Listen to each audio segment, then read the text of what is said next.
A escola pública tem voz. Está no ar o programa Sim TV. Informativo Sim TV.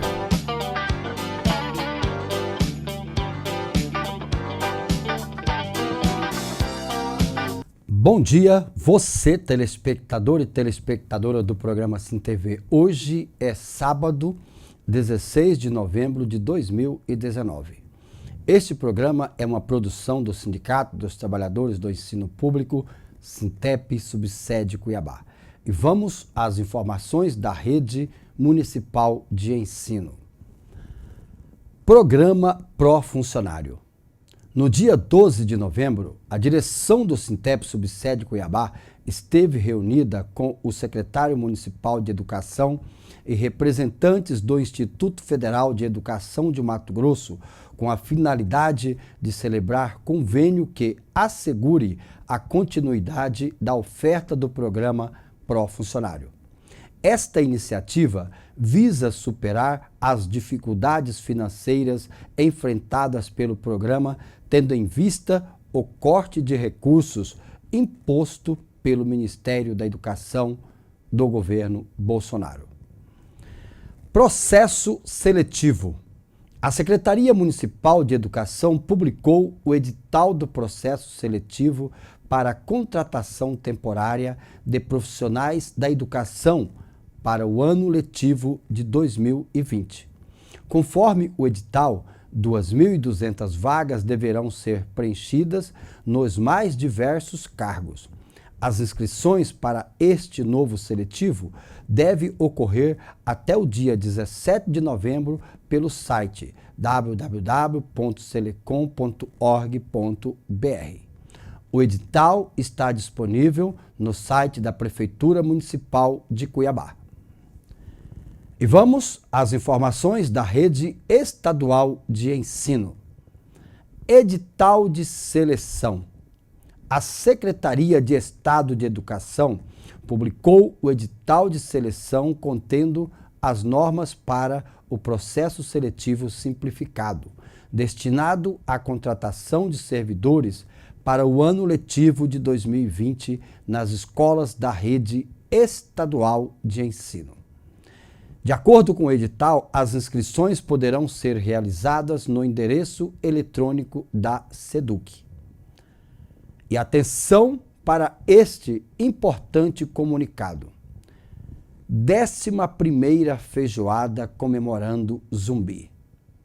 Animado pelo grupo Marcelo e sua banda, a direção do Sintep subsede Cuiabá realizará no dia 20 de novembro, na sua chácara de lazer, a 11ª feijoada comemorando Zumbi.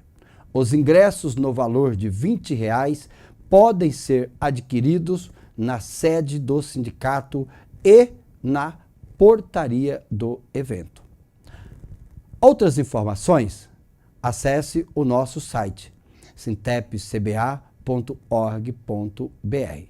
Não saia daí, porque nós iremos para um rapidíssimo intervalo e já retornaremos.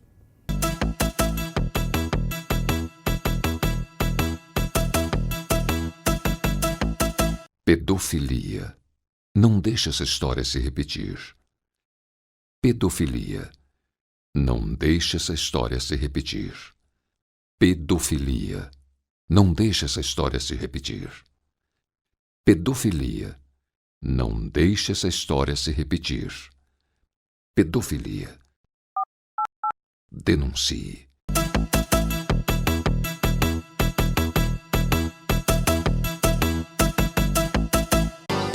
Planejando a educação.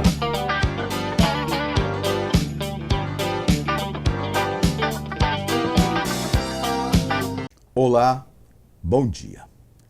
Nós temos a grata satisfação de receber nesta bancada, para uma conversa, o professor e doutor da UFMT, Fred Lopes.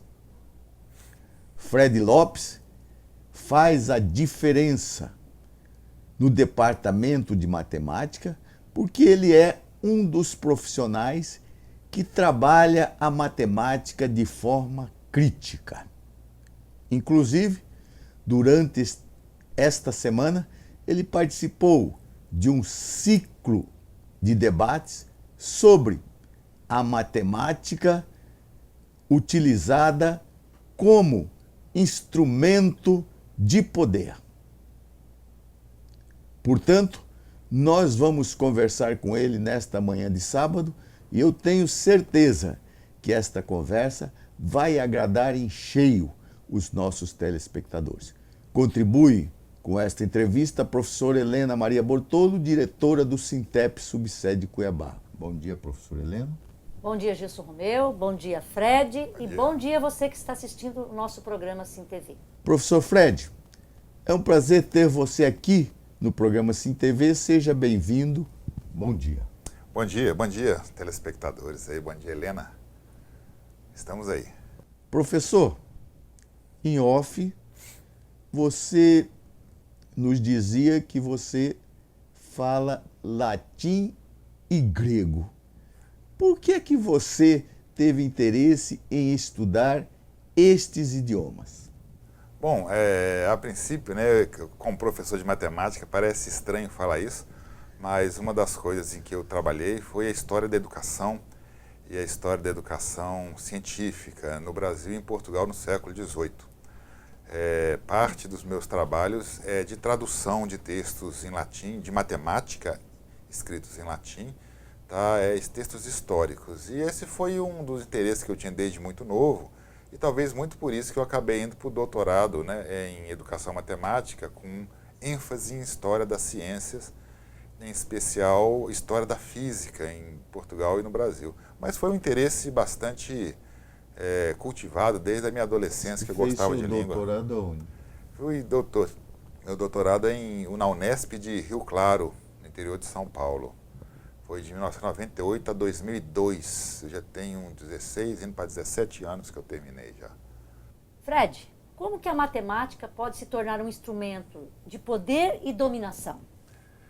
Bom, Helena, o negócio é o seguinte, a gente, nesse nosso círculo de palestras lá na UFMT, que foi aberto à população e terminou com 5 palestrantes, eu fui o último deles, tá? Todos eles são professores do departamento de matemática, o pessoal mais interessado em discutir exatamente sobre o que nós estamos fazendo lá. No sentido, o que a gente faz em termos educacionais para poder mostrar para a população em geral que, independente de quem esteja no governo, a matemática é uma ferramenta importante na burocracia estatal, né, no domínio de todo o ferramental burocrático estatal. Ela vem também como um elemento a gente pode dizer assim, de argumento, em que o governo faz uso dela para se manter no poder e, vamos dizer assim, ter um certo domínio sobre a população.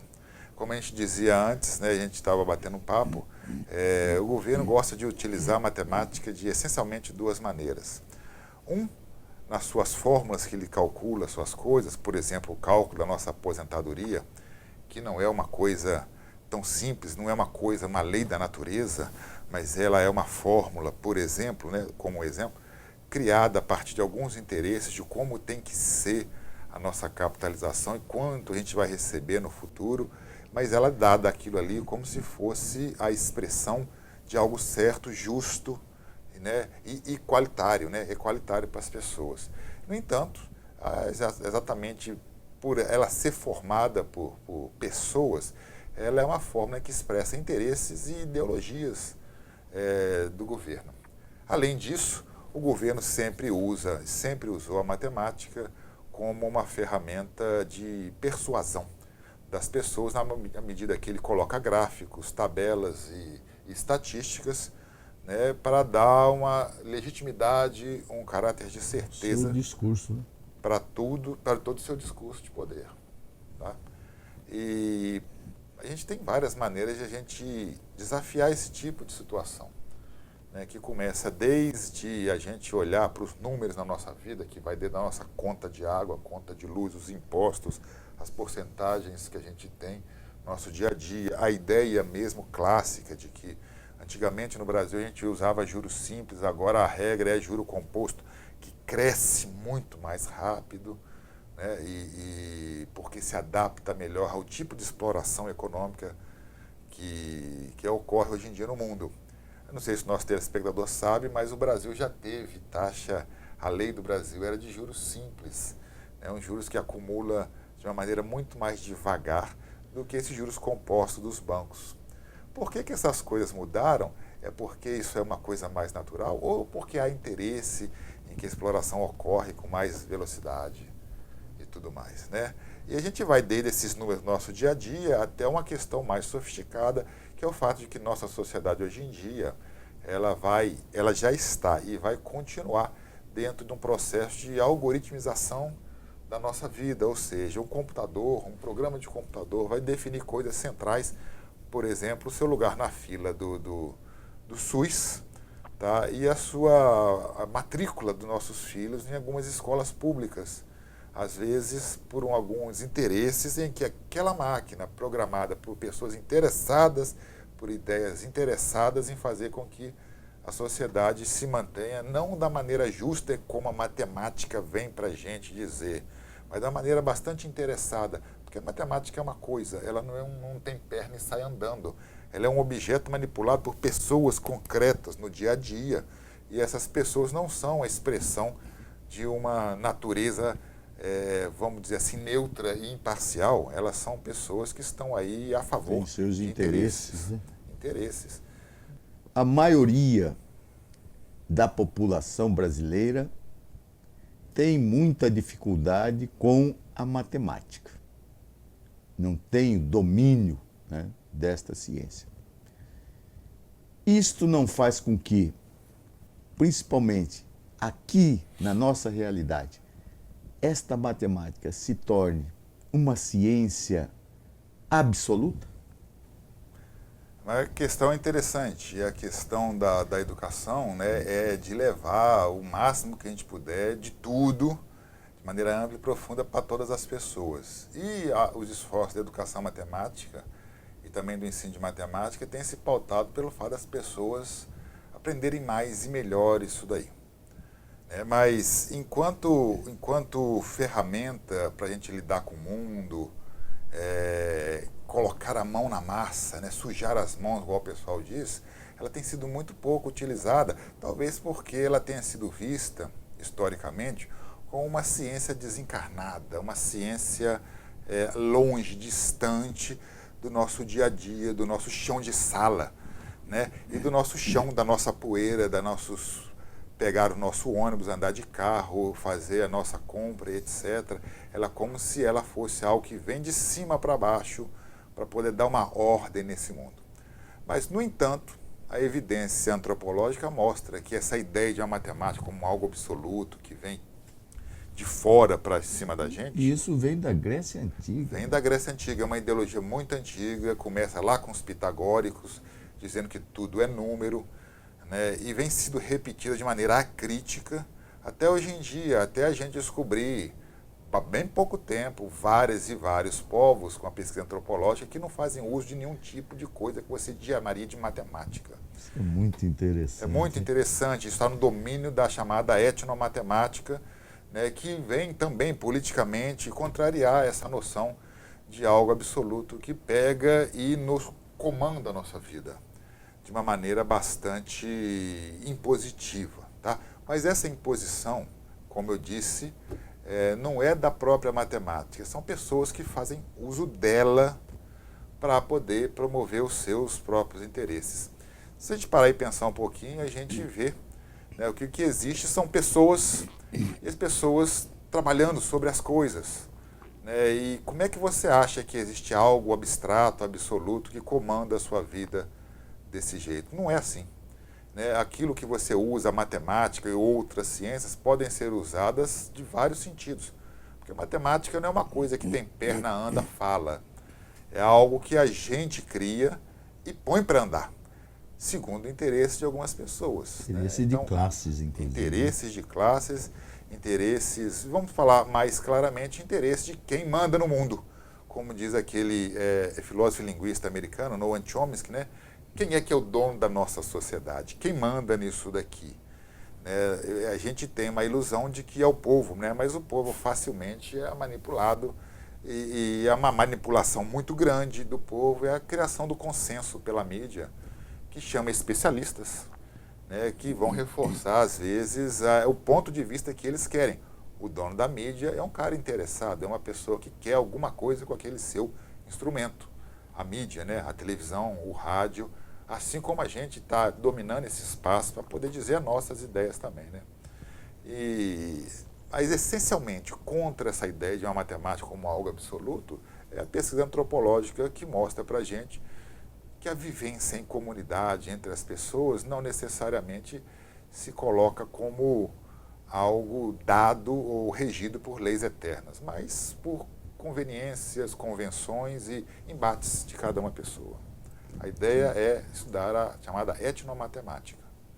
Fred, quais os interesses do governo federal em estabelecer na Base Nacional Comum Curricular as disciplinas de português e matemática como prioritárias?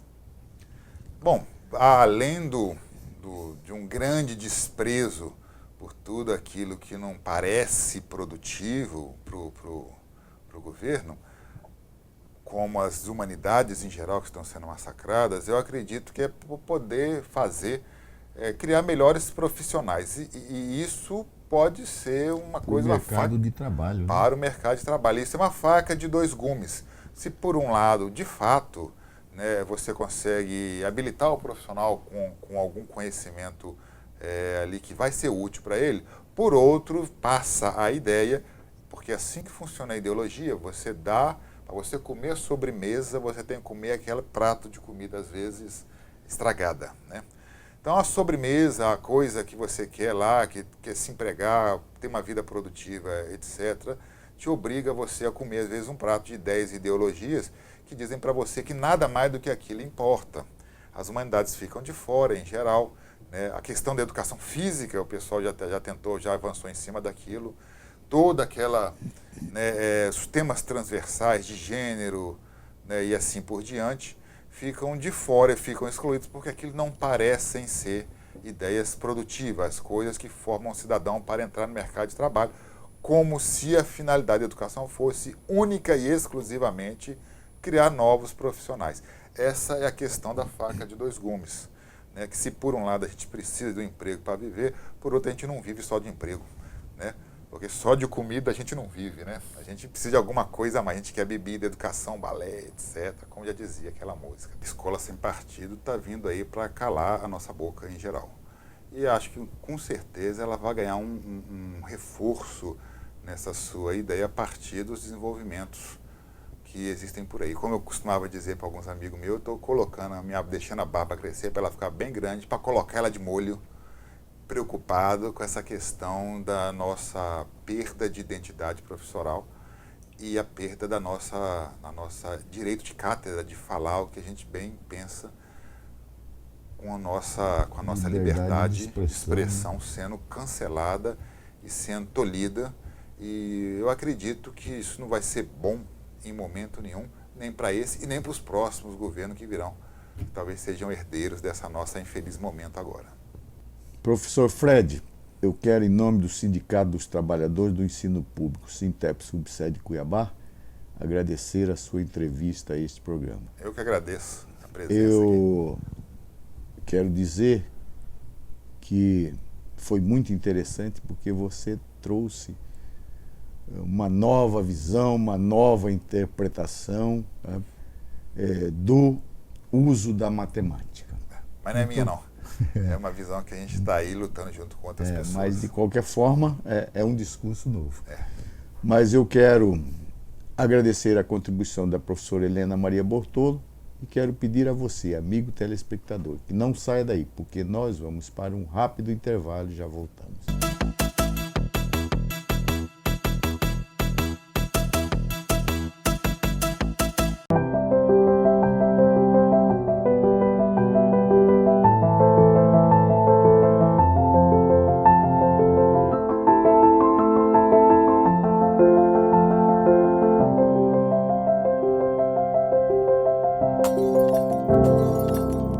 Seu silêncio destrói sonhos. Preste atenção no comportamento da criança e do adolescente. Denuncie. Violência sexual deixa mais que sinais no corpo.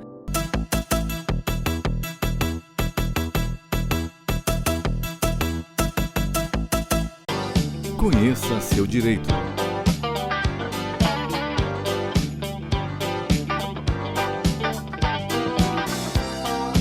Bom dia, trabalhadores da educação. Mais uma polêmica surge por um ato de interpretação errado da Secretaria de Gestão do município de Cuiabá, qual seja o de indeferimento das aposentadorias em razão da não contagem do tempo de licença para qualificação profissional como de efetivo exercício da função de magistério. Isto é um erro absurdo que as pessoas não podem aceitar, já que a Lei 93 e a própria Lei Orgânica dos Profissionais de Educação do município de Cuiabá determinam que a licença para qualificação profissional, aquela licença, mestrado, doutorado, é sim para contar como tempo efetivo de exercício de função de magistério. Nós estamos aqui a alertar a todas aquelas professoras que tiveram seus pedidos de aposentadoria indeferidos. Esse indeferimento não é cabível e pode ser questionado tanto administrativamente quanto judicialmente. Muito obrigado pela audiência, fiquem conosco e vamos à luta sempre!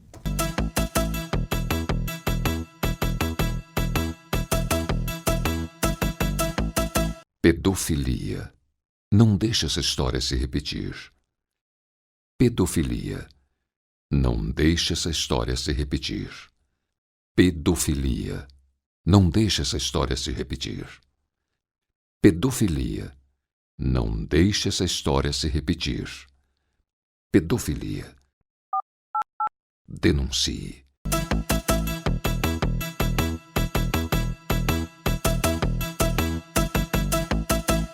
A escola pública em destaque.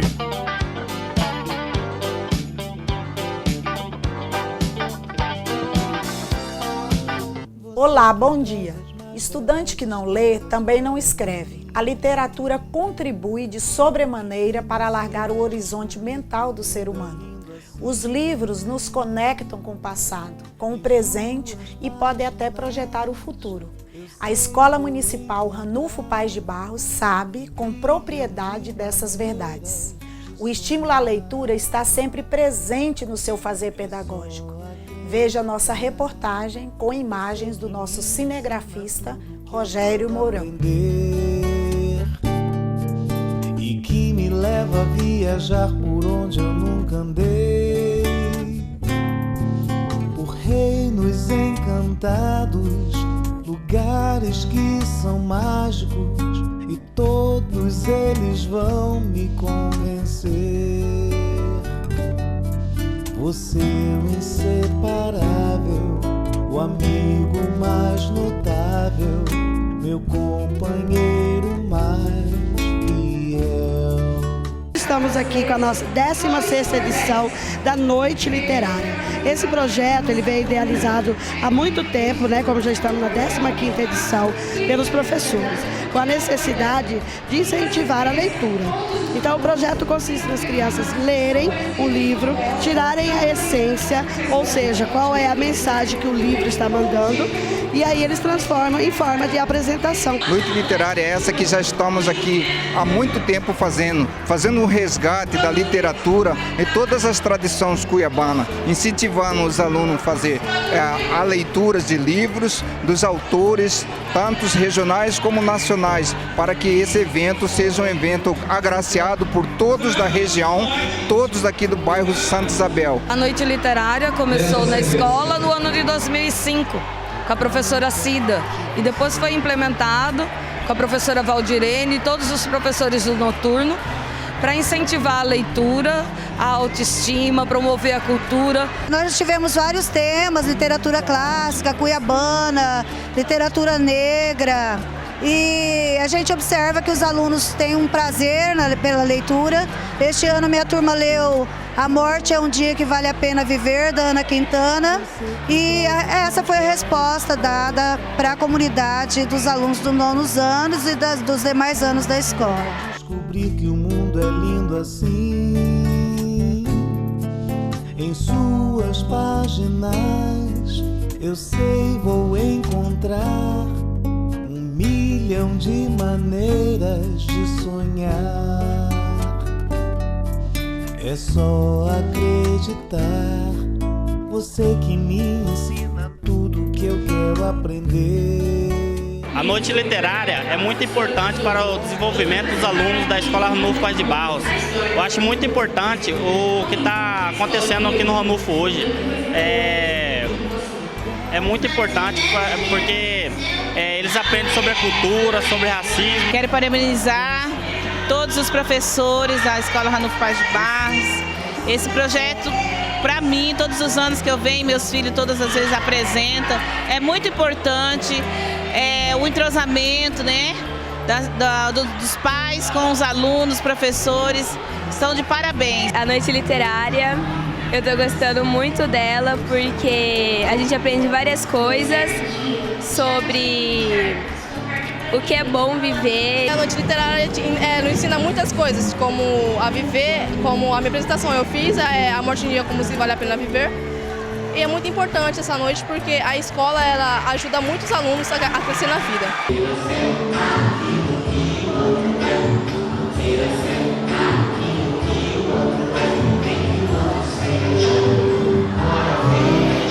Capa vermelha, bonzinho que só, queria o bem do seu povo. Mas esse rei morreu, seu filho, o príncipe, virou o rei daquele lugar. O programa Sim TV de hoje fica por aqui. Eu, professora Marivone Pereira, me despeço de vocês. Tenham todos um excelente final de semana e até o próximo sábado.